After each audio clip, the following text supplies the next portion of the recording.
కోర్టుల నుంచి మనం తెచ్చుకున్న న్యాయస్థానాలలో కూడా కొట్లాడి ఆ స్కేలను వెకేట్ చేయించి మీరు ఆక్రమణలు తొలగిస్తాం. ఇదే కాదు, ఇవాళ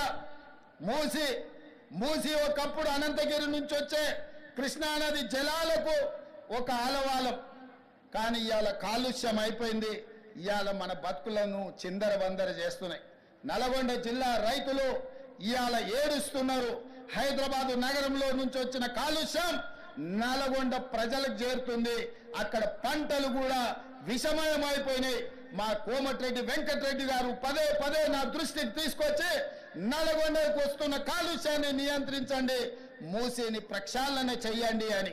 అందుకే కేంద్ర ప్రభుత్వ సహకారంతో మూసి ఆక్రమణలు తొలగించి మూసిని ప్రక్షాళన చేసి ఒక అద్భుతమైన మూసి రివర్ డెవలప్మెంట్ ఫ్రంట్ ను అభివృద్ధి చేసి పేద